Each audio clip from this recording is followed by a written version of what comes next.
Gabs. I'm Clyde Phillips. And we're in Paris, we're musicians. We're really happy to be in Paris. It's an artistic city and we're here for Theorematic. Theorematic.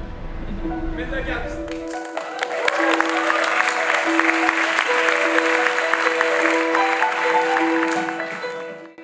Actually, my father was a professional pianist, so I quite grew up with the piano, always home, and like there's a picture of me like at 1 year old, like just standing with holding the the keys, and I started really playing like little songs when I was 3 years old, and then it just developed, and a few years later I entered the conservatory, and I mean, you become a pianist once you're really passionate about the instrument and about what it sounds like, and then you begin also finding your own sounds.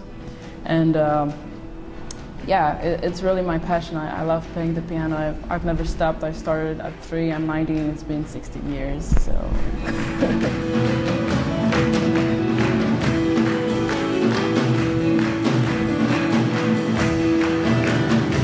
It kind of gradually came because yeah, I was more playing the piano and then just singing for me. And then one day in school, I was 11, my music teacher at the time said, oh, actually it sounds good. And I said, okay, then maybe I can see if I can do both at the same time. And then I did my first concert, and everyone enjoyed it a lot. And since then I've always mixed both, and I love it.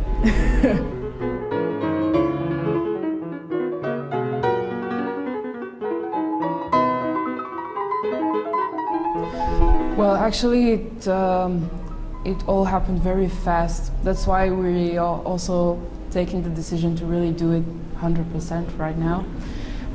It's only been a year, it's not a lot, but we did a lot of things and we met a lot of people.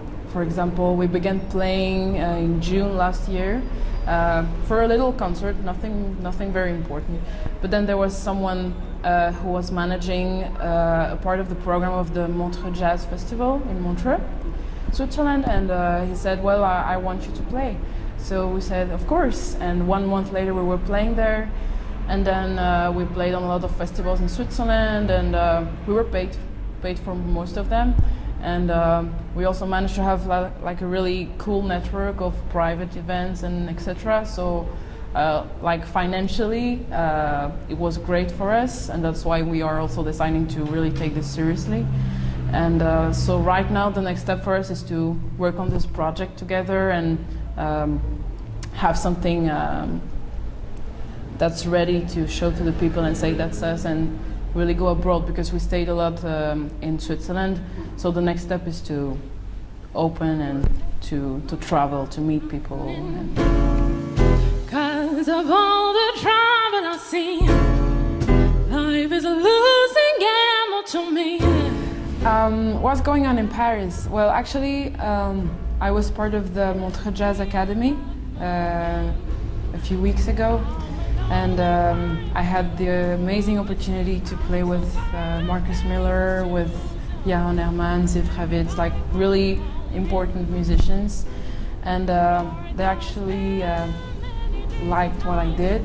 And one of them contacted us and told us to come meet him here. So maybe we could do something. So this is part of the next step. Going to Paris, meet some people, see what we can do together, and this could maybe, we don't know where it's going yet, but there's a collaboration, and we'll see.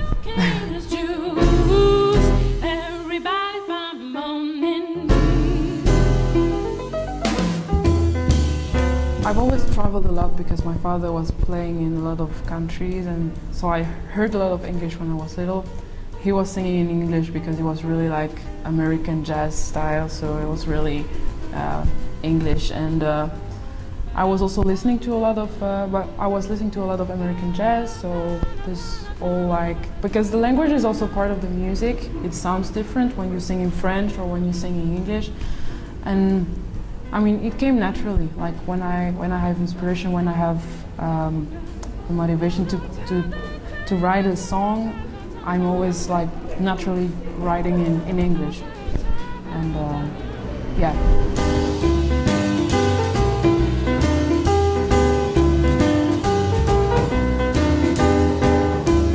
I feel like it's a second language, and it's a really powerful second language because it's universal. So you can,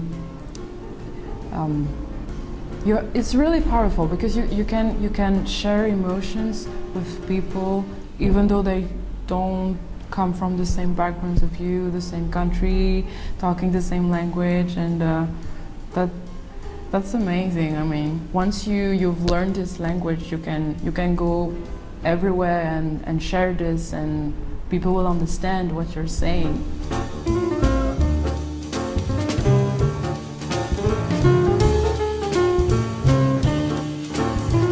Maybe what's different with what I want to do is that I really want to share this with Clyde, because we really have a great relationship, and musically and in life, I mean, it's amazing working, traveling with him, and for the style of music, it's true that we don't really want to do pop music. We more want to do like a mix of my musical roots, which are jazz, but also our cultural roots, because I'm from Congo, like Congo and Belgium, so I like to add like a really ethnic feel to what I'm doing. And I'm from India actually, and I was adopted, so I had a rough time before. I want to share it. Yeah. And yeah. So we really want to, in the music, share where we come from, and share this with the people and make them travel actually.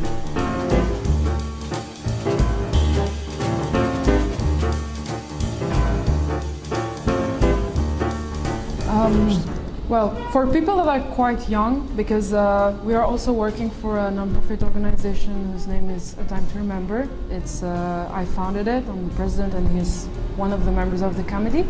And what we do is we empower youth through art. So we try to work with all kinds of young people, those who have the money to have like really prestigious academic artistic training, and those who don't.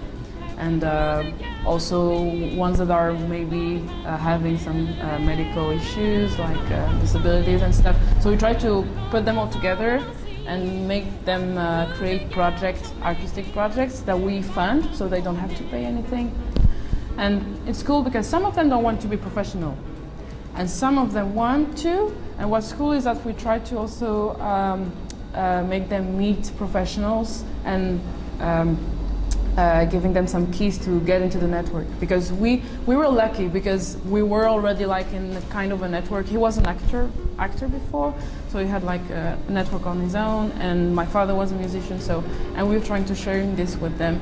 And one of the advice that we give them if they want to go further is to really build sustainable relationships, like really try to when you meet someone, try to make a good impression, and try to keep this relationship, and because you never know, maybe 2 years ago you will meet this person again, and then maybe you will have a project to do together. You never know, and even though you're just walking on the streets, maybe someone on the street will remember you, and 2 years later he will say, oh, I saw you, and actually I saw that you're doing music, and I'm also doing music, and building sustainable relationships. And what we also advise them is to,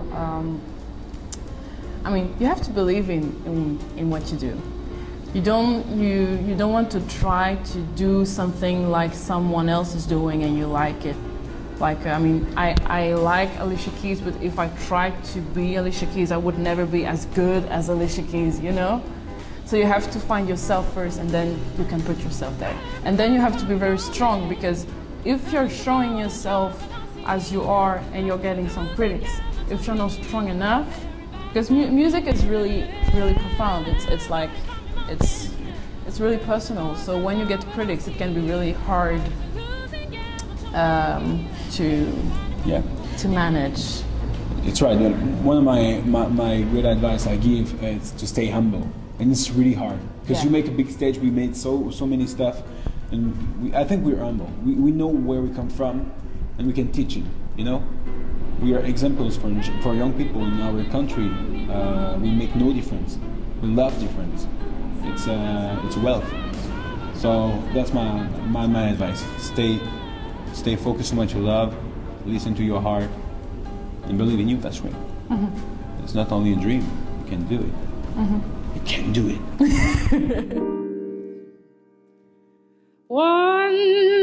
Wonderful, sad, beautiful man. Why in this world do we always ask for more?